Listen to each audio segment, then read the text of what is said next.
I'm pregnant. Don't come back. Huh? Didn't you hear me? I'm pregnant with George's baby. No, that can't be. Julia, it's your own fault. You neglected your husband under the pretense of accompanying your mother. You've made your bed, now lie in it. Madison said this with a triumphant look. But I was not upset at all and jumped on the phrase, "don't come back's" part. Really? I'm delighted. My unexpected reaction left George and Madison dumbfounded. Julia, what are you saying? Aren't you mad at me for cheating? Well, I was surprised at first, but I'm not really mad. Besides, I already have a new place to call home. A new home. What are you talking about? Yes, I already have a place to go. So I can leave George, who I no longer trust, to Madison. I muttered this to myself. And little did these two know, a huge disaster was waiting for them later. I am Julia, a 43-year-old working in construction. I have a childhood friend named Madison. I've been playing with her since I was a child. However, by the time we entered junior high, we both became rebellious and ended up in a gang-like relationship. This relationship continued until we graduated from high school, but as adults, we ended up living completely opposite lives. When I was in my 20s, I was immersed in polishing myself. Such as getting a qualification while working in order to make up for my dislike of studying since I was a child. My efforts paid off, and my career was on track by my 30s. On the other hand, Madison spent all through her 20s and 30s hanging out, believing it was a waste not to enjoy life while she could. As we passed our 40s, both unmarried. Madison didn't seem to be in a hurry. In contrast, I, who was raised by a single mother after losing my father at a young age.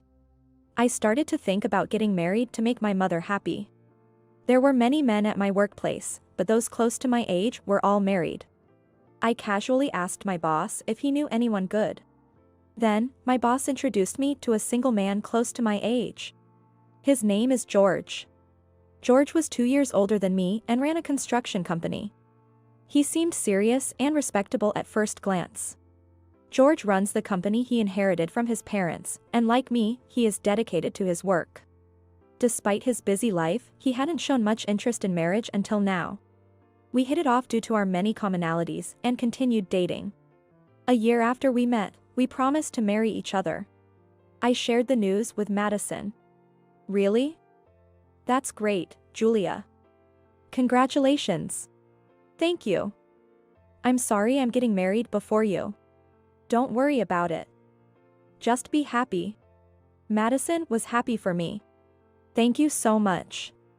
You must come to the wedding. Yeah, I'm looking forward to it. Having informed Madison, all that was left was to prepare for the wedding. Tomorrow, I will be visiting George's family home for the first time. I was excited and thrilled. However, I would later learn that this joy was only temporary. The next morning, I got ready with great enthusiasm. I wondered what George's family home was like. Although it's called his family home, George's parents have already passed away. So, the family home refers to the house where George is currently living alone. Nonetheless, I was very curious about the environment George grew up in. I had wanted to visit George's house before, but he never invited me. George's house seems to be quite far from mine, located at the foot of a mountain. I have a car, so I thought about going there directly after asking for the address. But George insisted on picking me up because the place was hard to find. While driving, George said somewhat sheepishly, "Well, it's quite rural, so you might be surprised. No, I prefer quiet environments over bustling places. If it's rural, maybe it's serene? I'm really looking forward to it." I said this to lighten the mood, but George seemed hesitant. As if he didn't want me to get my hopes up too much. But for me, it was exciting just to think about the place where the person I love lives. Just thinking about it was nothing but exciting. The car drove for over an hour after entering the neighboring county. I headed into a dimly lit bamboo grove. It was far from the idyllic countryside I imagined. Then, the car stopped in a place that felt like a creepy, abandoned site. "We're here. This is my house." I was let out in a garage surrounded by piles of rubble. In front of me an old house that seemed to be over 100 years old stood. Is this your house?" Yes, this is my home. It's a bit old but well built. I stood there with my mouth agape, looking around every corner of the house. The site was large, but the building was a small wooden bungalow. I naively thought that he would move out after getting married. However, George's next words took me by surprise. Come on in. This is the house we'll be living in together from now on, so feel free to make yourself at home. Excuse me? Living in this house forever after getting married? Feeling faint, I asked George. Are we going to live here? It's nearly a 2-hour drive from my work. What? Julia, you can just quit your job after we get married. My earnings are more than enough for us to live on. I was shocked by George's unexpected words. We had discussed our careers before, but he had never mentioned wanting me to quit my job after marriage. But I told you I love my job. Why would you decide on your own that I should quit without discussing it with me? When I pressed him, George looked puzzled and replied. Isn't it common sense for a woman to quit her job and stay home once she marries a man with a good income? My mother did the same. So I thought it went without saying. I was dumbfounded with my eyes wide open. I never imagined there would still be men with such old-fashioned views today. This place is not only far from my work but also from my family home. I currently live with my mother, and moving so far away would be inconvenient in many ways. I wanted to discuss this, but my mind went blank and I couldn't find the words. And this house. Although it's an old house with a solid structure, parts of the walls were crumbling, and the floors creaked as I walked. The bathroom and toilet are outdated, and there are few rooms, which would be inconvenient if we had children. Can we really live in this house forever? Seeing my anxious expression, George tried to reassure me. Don't worry. It might take some getting used to at first, but old houses have their charm. You'll come to find it comfortable. No, that's not the issue. I wanted to say, but I couldn't find the words. For now, I decided not to say anything and asked George to take me home before it got too late. You should stay here tonight since it's so far away. George said casually, but I was in no mood to take up his offer. That day, I went to bed early and lay in bed thinking. Right, even though I initially agreed to live in George's family home, we could always move eventually. Having worked all this time, I have some savings, and of course, George should have enough money to build a new house too. I decided to discuss this with George the next time we met. On my next day off, I brought up the idea of a new house with George. However, he didn't seem keen on the idea. Why? It seems like such a waste to move when we already have a house. George had already set his mind on living in his own house.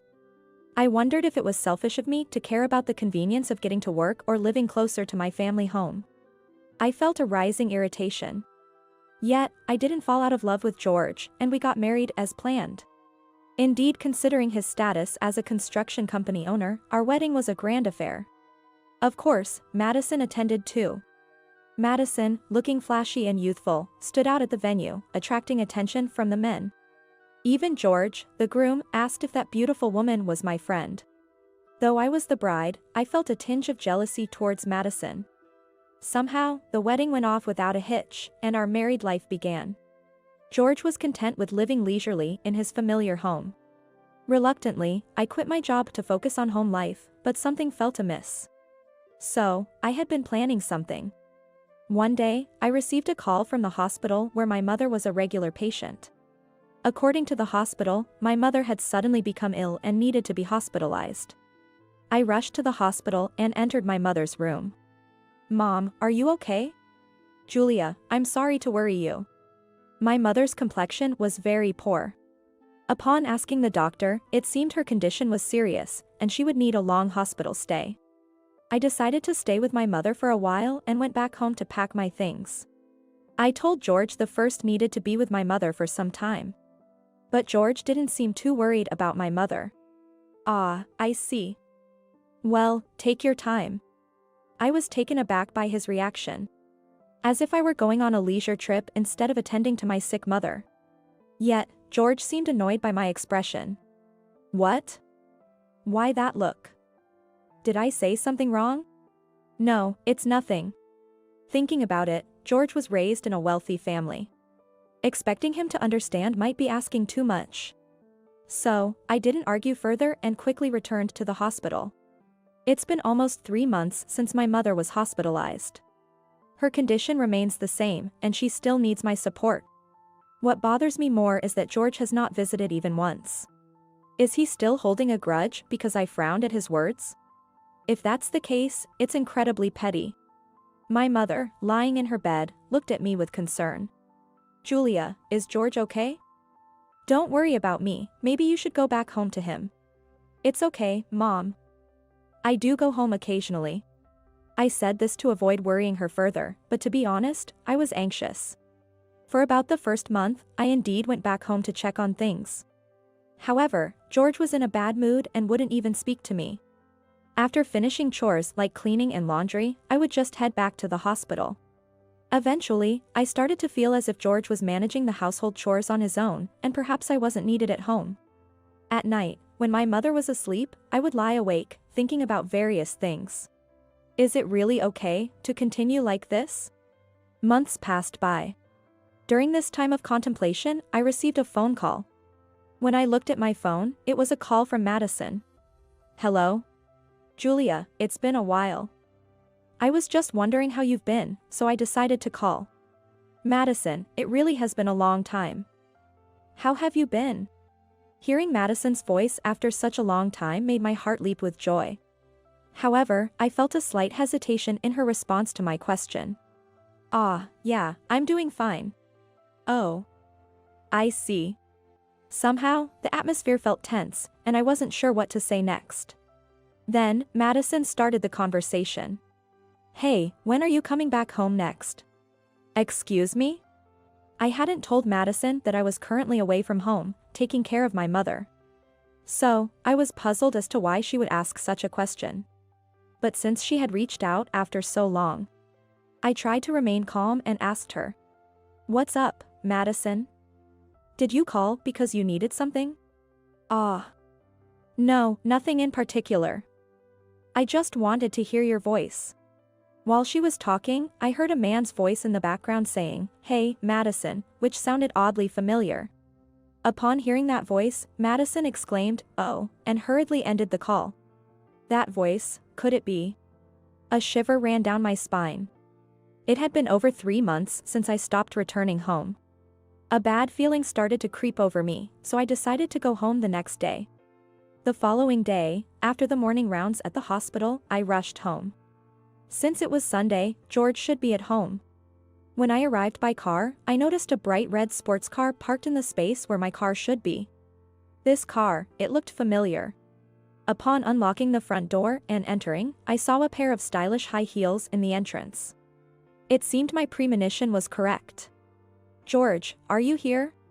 As I called out from the entrance, George appeared with wide eyes. Julia, why are you back all of a sudden? At least give me a heads up before returning. Why? These shoes and the car in the garage. Aren't they Madison's? Yeah. Madison just happened to stop by. George tried to smooth over the situation, but he was clearly flustered. Then, Madison emerged from the back, wearing a casual dress. Don't come out, George said to Madison, but she appeared nonchalant. Why not? There's no need to sneak around. We have to talk about it eventually, right? Madison seemed defiant. Without any sign of remorse, she stood boldly in front of me. Madison, usually so stylish, was wearing a simple dress that covered her ankles. Almost like a maternity dress. As I was thinking this, Madison revealed a surprising fact. I'm pregnant. Don't come back here. What? Didn't you hear me? George and I are having a baby. That can't be, really? Madison, standing defiantly, dropped this bombshell while George beside her sighed deeply, looking down. Perhaps George had hoped for a more calm and collected conversation. It's your fault, Julia. You neglected your husband under the guise of accompanying your mother. You brought this upon yourself. Madison said triumphantly. But I wasn't upset. Seeing that I wasn't panicking, Madison said, pouting. What's with that attitude? I heard you didn't like this house. That's fine by me. I don't mind the old house or the spacious grounds. And there are no nosy neighbors. Plus, George is kind and wealthy, so it's perfect. George, perhaps feeling validated by Madison's words, suddenly changed his demeanor from awkward to confident. When I saw Madison at the wedding, it fell in love at first sight. So, I thought I'd ask you, who dislikes this house? To leave so Madison and I could live here. Exactly. George looked up my contact information from the guest list and called me. He said you weren't coming back, so he wanted me to come over. I was hesitant at first, but he seemed to need me so much. I couldn't say no, Madison bragged. Oh, I see. I responded indifferently. Humph. You're just putting on a brave face. You must be seething inside. I'll say it again, I'm carrying George's child. So, don't come back here. Madison said. To that, I responded with a smile. Is that so? Gladly. My unexpected reaction left George and Madison dumbfounded. Julia, what are you saying? Aren't you angry about my affair? Well, I was surprised at first, but not really angry. Besides, I already have a new place to live. A new home. What do you mean? George looked puzzled, so I explained. Actually, I've been looking for a new house since we got married. I thought we could live here initially. But it's not practical if we have children. There are no schools around here. Madison seemed taken aback by my words. She hadn't considered the need for schools when thinking about their future child. Why didn't you discuss such an important matter with me? Because you said you didn't want to move out from here. So, I looked into real estate and researched online by myself. But now, it's no longer your concern. What do you mean? George was astonishingly clueless. Despite his affair and getting Madison pregnant, he seemed to think we could still move together. I continued calmly. Since you've chosen Madison and are expecting a child with her, you should just live here with her. You can afford to send your child to a distant private school and drive them every day. George seemed to accept my words with nods of agreement. Madison was surprised at my calm demeanor and asked, Julia, aren't you too accepting of this? How can you so easily accept George and my relationship? No, I've just lost my trust in George, who never once visited my seriously ill mother in the hospital. So, I've decided to live with my mother in the new house. We've arranged for home nursing care from the hospital. Aren't you really angry about the affair? You won't demand alimony later, will you? George was still only thinking about himself. A true product of a sheltered upbringing. Don't worry. I won't do anything underhanded. I said with a slight smile. I knew that without my intervention, these two would face their own significant challenges later on. Then George and I divorced. And I moved to the new house with my mother. The new house, made barrier-free, allows my mother to recuperate comfortably. It's close to the hospital, so help is readily available if needed, which gives me peace of mind. George was living his newlywed life with Madison in that house. Madison's belly was gradually growing, but there was no hospital nearby. So, George had to drive her over an hour for each medical checkup. Despite this, one might expect them to have a happy married life, but then, after a while, I received a call from George. Hey, why do we have to leave our house? I thought to myself that the day had finally come. Did your uncle come by? Yeah, he did. Did you know about this and keep it a secret? The uncle he referred to was his father's brother. Oh, but George, you should have known that the house is owned by your uncle. Ah. It seemed George had forgotten about this and had been living in the house all this time. I remembered being told when I visited George's relatives before our marriage. Before George's father, the eldest son, passed away, he entrusted the ownership of the family home to his brother, the uncle. They believed George was unreliable as an heir, so they couldn't let him inherit it. So, George was living there with his uncle's consent. I completely forgot about that. But my uncle suddenly came by yesterday, saying he had informed his wife that they were planning to sell the land. Why didn't you say anything about this important matter? Hearing this, I couldn't help but laugh inwardly at how much of a character George's uncle was. I had told the uncle everything that led to the divorce. And then, he had promised to give George a piece of his mind. I'm sorry. I was about to tell you about the house being sold, but then you went ahead and got Madison pregnant. I thought I'd leave the rest to the two of you. But it's fine, isn't it? You have enough money to move anywhere, right? Ah, well, about that. George's voice suddenly darkened. I knew what he was about to say, but I pretended not to know and asked him. What's wrong? I've been demoted from the position of president. My uncle said the employees wouldn't follow me because I'm unreliable. He told me to start over as a regular employee. So, my salary is going to be less than half. Oh, is that so? I responded nonchalantly, but I already knew all about it from George's uncle. Madison is furious. She wanted to remodel the house we lived in and build a spacious mansion. When she heard we had to vacate the house and that my salary was cut, she hasn't spoken to me since last night. What should I do? George sounded almost on the verge of tears. It was clear that Madison had started dating George for his money. Well, that's something I'm not involved in anymore. You'll have to figure it out yourself. Wait, what? No. Hold on. George tried to keep me on the line, but I didn't care and quickly hung up. The next moment, I received a call from Madison. I didn't want to answer, knowing what she would probably say, but I figured she would keep calling persistently if I ignored her. So, reluctantly, I answered the phone. Madison's voice came through like a torrent. Hey. What are you going to do about this? It's all your fault, Julia. I thought I had married a rich man. Just as I expected, Madison lashed out with predictable complaints. Well, it's fine, isn't it? George is a kind husband for you. It's not like he's unemployed. I can't accept this. You knew, didn't you? We had to leave the house. And you kept quiet about it. That's so cowardly. What would have happened if I had told you earlier? If you couldn't have the ideal life you wanted, you would have left, right? That would be pitiful for the child in your belly. Madison had nothing to say in response when I hit back with the truth. No matter what life becomes, now that you're going to have a family, you need to stand firm. After conveying just that, I quickly hung up again. I harbored no resentment for losing George. I just couldn't believe I lacked the judgment in men. Forced to leave, George and Madison apparently moved to her parents' house. Despite Madison's parents being angry about their daughter marrying a man who left his wife, they gladly accepted the situation for the sake of their forthcoming grandchild. Years later, George and Madison, with their child in tow, showed up at my place. I hadn't given them my new address, but they had apparently spotted me in town and followed me to find out where I lived. I wondered why they went through all that trouble. Julia, are you there? Actually, we were in the area for our child's kindergarten entrance exam and decided to stop by.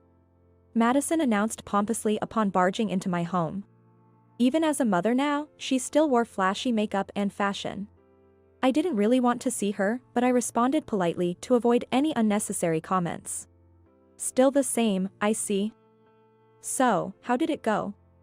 I wasn't interested in Madison's affairs, but I knew she would bring something up, so I asked anyway. Haha, listen to this. Our child got into the best kindergarten in this area. So, you came all the way here just to tell me that? Well, congratulations. It was clear she had come to brag. Exactly. Our child is so talented, just like his dad. And he inherited my good looks, which made a great impression during the interview. Madison continued to ramble on with her boasting. Oh, that's nice for you. I replied sarcastically, which seemed to irritate Madison as she glared at me with a scowl. Despite someone's actions almost leading us to hell, we're now happily living as a family. There's nothing like having a family and a home, right? George? Ah, yeah. Sure. George finally spoke up from behind Madison. Their son, indeed resembling Madison with his well-defined features, glared at me with a haughty expression. Seemingly inheriting not just her looks but her prideful demeanor as well. And this, the best kindergarten, is. Haha, you wouldn't know about kindergartens, being single, right? It's Oliver Kindergarten, just nearby. Madison spoke disdainfully, so I quickly retorted. Who said I'm single? I've remarried. George and Madison looked dumbfounded at my revelation. Really? I thought this was your family home where you lived with your mother. Yes, but now I live here with my husband. At that moment, my husband, David, appeared. Got guests? Please, come in. Ah. You are. Upon seeing David, both George and Madison exclaimed in surprise. Recognizing them, David responded. Ah, you must be Liam's parents who came for the interview the other day. You were the interviewer, right? Sorry for the late introduction, I'm David Oliver, the principal of Oliver Kindergarten. You're Julia's friends, I take it? My wife always speaks highly of you. Learning that David was the principal of Oliver Kindergarten left George and Madison speechless. The principal is your husband? Yes, that's right. I can't believe someone like you would marry the principal of a prestigious private kindergarten. How did you even meet? Madison criticized me. But I had worked hard and changed since the old days. I wasn't about to be belittled by her now. We met through work. My company was contracted for the renovation of the kindergarten. It's true. I was impressed by her dedication to her job, so I was the one who asked her out, and that's how our relationship started. David added shyly. Let me introduce you properly. This is my ex-husband, George, and his wife, Madison, who used to be my best friend and took George from me. Hey. Don't introduce us like that. Yeah, what kind of thing is that to say in front of a child? Standing in front of the principal of the kindergarten their child was about to enter, George and Madison were visibly flustered and embarrassed. It was already a prestigious private kindergarten with a long-standing reputation. The revelation of such unfavorable family circumstances must have been unbearable for them. Madison, apprehensively, asked David. Does this mean our child's admission will be revoked? David slightly tilted his head with a stern look but soon returned to his usual expression and replied. For now, let's observe your child's behavior in the kindergarten. Does that mean our child can still attend? George and Madison seemed relieved. However, they seemed unaware of how challenging life in the kindergarten could be. Life at the kindergarten turned out to be a disaster for George and Madison. This was because our kindergarten had a strong community among the parents. And even a hint of negative gossip could spread quickly. Thus, rumors about Madison stealing her husband from the principal's wife spread like wildfire. Most parents were strict about their children's education, so George and Madison were quickly ostracized. Their situation affected their child. Liam, who became isolated from his peers and cried every day, wanting to leave the kindergarten. Eventually, they had to withdraw from the kindergarten, and the family disappeared from our lives. Later, David heard from another kindergarten principal one news. George's family had transferred Liam to a public kindergarten. However, the same rumors spread there too, making their local standing increasingly uncomfortable. Eventually, George and Madison left Liam. Lately, it seems that Madison's parents are the ones attending kindergarten drop-offs, pickups, and events. Madison's parents, who were well-liked in the neighborhood, attended kindergarten events and ensured Liam could attend without issues. Even Madison's parents, who had been indulgent, seemed to have given up on her, deciding to raise Liam as his guardians. I was concerned for Liam, but hearing this from David, I felt relieved.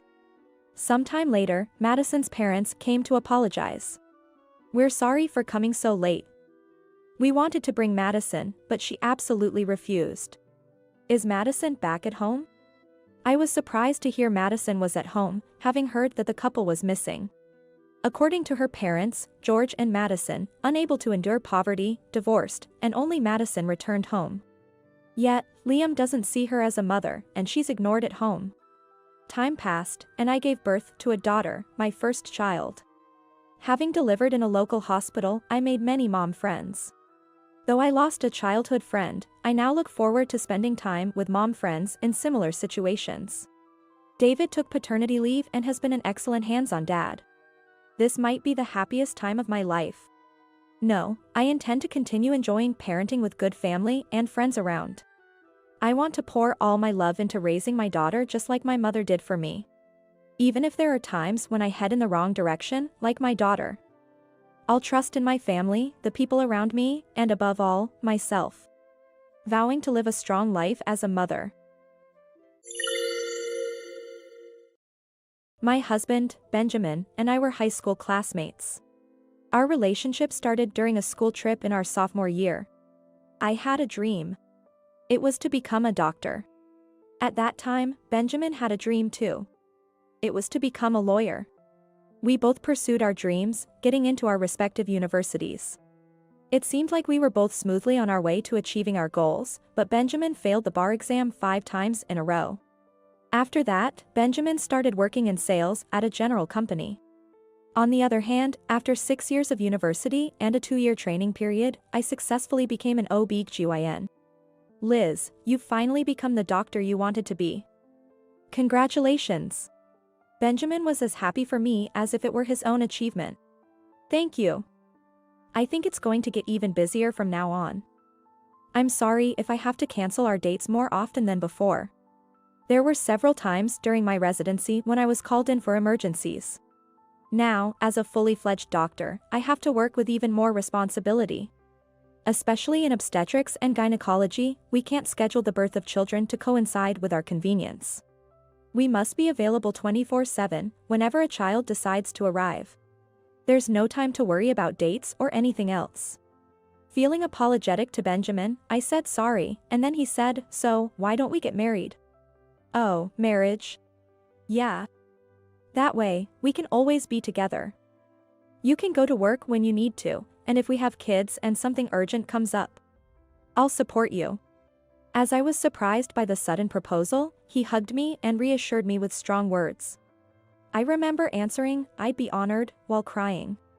Working in obstetrics and gynecology is the only field where you can be part of the miracle of life. Of course, we also treat illnesses, but there's a joy in this field that you can't find in any other. I could say it's my true calling. Now, I'm 35 years old. I've been working as an OB/GYN for 9 years. I've been present at numerous births and have delivered many babies myself. However, Benjamin and I have been married for 7 years, and we don't have any children of our own. We both love kids and used to say we wanted many. I'll work hard at my job. Benjamin was very enthusiastic at the beginning of our marriage. But that enthusiasm has significantly faded. This is something beyond our control, so we thought it was okay, but that was no longer the case. Recently, even when we both have days off, we don't go out anywhere. Benjamin locks himself in his room, constantly doing something. At some point, he put a lock on his room and always locks it when he's inside. At the beginning of our marriage, we used to sleep together in the same bedroom happily. However, due to my job, I sometimes have to leave the house in the middle of the night. So we decided to sleep in separate bedrooms not to wake Benjamin up. Also, when I'm away for late shifts or night shifts, Benjamin comes home late. How do I know? Because we have a dog. To keep an eye on the dog at all times, we've set up a surveillance camera in the living room where the dog's cage is. The camera is set to send notifications to our phones when someone comes home, so I can tell when Benjamin gets home. Of course, Benjamin knows about the camera, and we can both access it from our phones. Then, one day, I received a notification at an unusual time when I was on a night shift. It was my night shift, but it appeared that he had returned home at the regular time. Normally, I wouldn't have thought much of it, but I felt something was off with that notification sound. Since I was on a break, I immediately checked my phone, and there I saw Benjamin and the legs of a woman wearing a skirt. What is this? I couldn't help but exclaim in the break room. The nurses around me asked what was wrong, but I just smiled and said it was nothing. After that, I started receiving more notifications of Benjamin coming home at regular times on the days I had night shifts. But whenever I check, I can only see the feet of a woman. Even if I confronted him about it, I thought Benjamin would just play dumb, so on my days off, I marked them as on duty on our wall calendar at home. And on that day, I decided to wait for Benjamin's return home with someone. That someone was Joshua, my brother. In fact, since the day after the woman came to our house, I've been having my dog stay at Joshua's place. I felt too guilty to leave it alone at home, not knowing when another woman might be brought over. After waiting in Joshua's car for 30 minutes, Benjamin returned right on time from work. There was a woman walking arm in arm with him. Seeing this, I thought I would lose my composure, but having Joshua by my side somehow helped me stay surprisingly calm. I quickly started recording a video with my phone. It's surprising, isn't he worried about the neighbors seeing? After finishing recording the two of them entering the house, Joshua made this comment. You're right.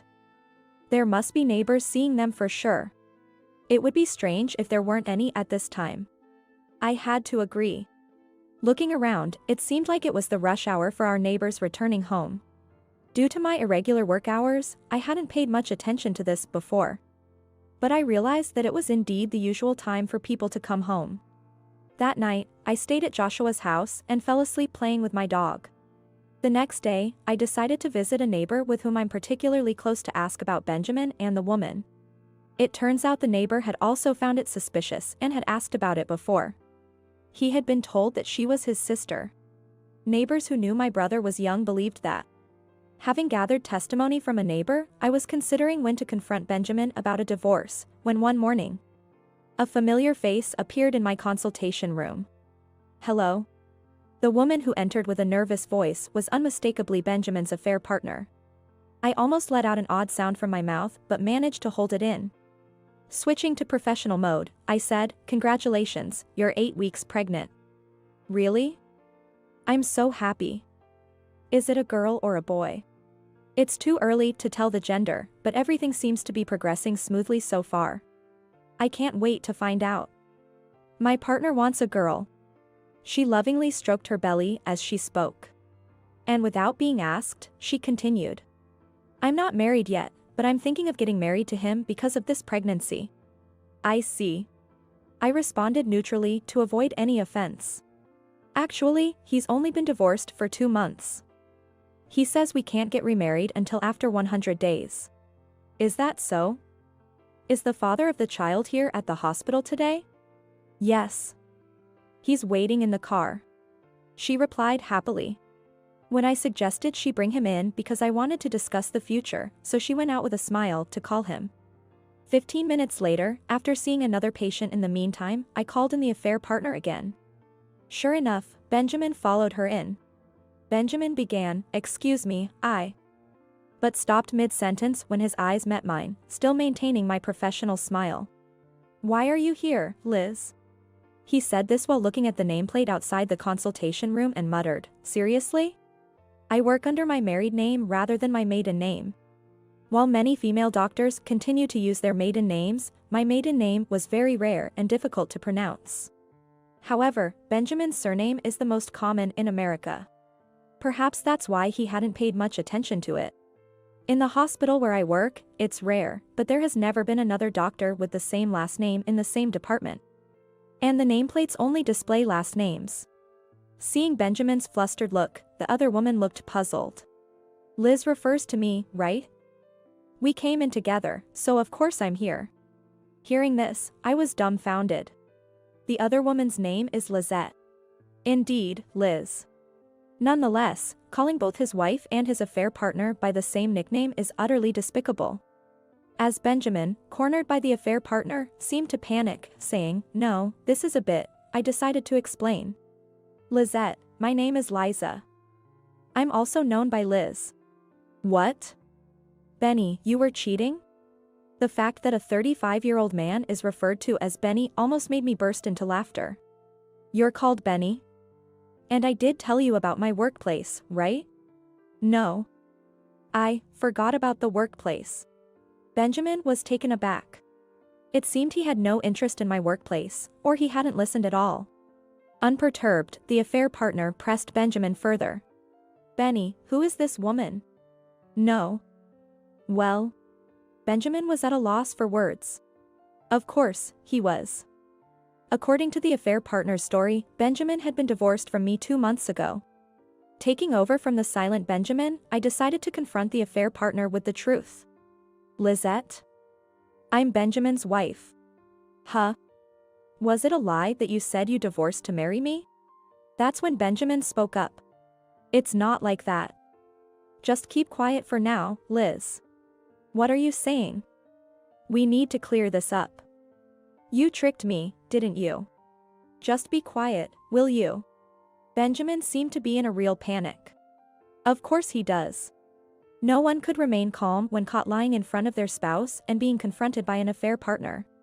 When did you start your relationship with Benjamin? About a year ago. Unlike Benjamin, the affair partner honestly answered my question. I see. So, you knew Benjamin was married and still dated him? But Benny said his wife was always cheating, and their marriage was already falling apart. Even so, being involved with a married man is a matter of compensation. I responded with a smile. But he's already divorced, so it's fine, right? We're not divorced. At this point, Benjamin tried to silence Lizette again. However, this sparked an argument in the consultation room. Several nurses noticed the argument and came into the room. To avoid disrupting the rest of the consultations, I had called security to escort the two out. That night, I arranged to meet with both of them at a cafe to discuss. Since I needed to plot an operation, I called my brother Joshua during my lunch break to share the details and have him join the evening discussion. After hearing the whole story, Joshua asked, "This might be weird to ask, but didn't you guys have kids?" Hearing that, I exclaimed, "That's it." Thank you, Joshua, and, forgetting my age, hugged him tightly, messing up his hair. This would surely be a further blow to Benjamin. Stop it. Joshua pulled away and said, "If there's anything I can do to help, just let me know," offering his support. I no longer had anything to fear. I'm about to give Benjamin and his affair partner even more punishment. That night, as I waited with Joshua in a cafe for them, they showed up and immediately said, "You're cheating too, aren't you?" Joshua then spoke up. "Long time no see, Benjamin. How have you been?" "What? You are?" "No way." "Yes. I was still in my teens when you two got married.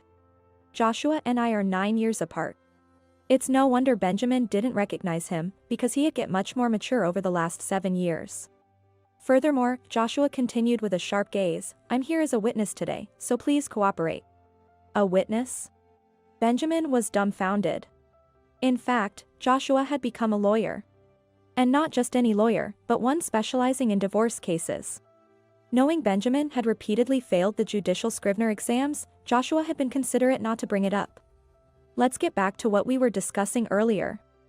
"Here, I brought this," I said. I handed over an envelope. Inside was a divorce petition already filled out. "I'm going to take this to the court, right now." "What? You're quite considerate to bring this yourself," Benjamin said with a triumphant tone, different from the morning. "And quickly accepted our divorce." Lizette was elated. In 100 days, I'll officially become the wife of a CEO. However, I immediately asked her, "Wife of a CEO? What are you talking about? He said he was the CEO of a leading company, right?" "Benny." Benjamin's eyes began to dart around. "Well, that's right." I couldn't stop laughing.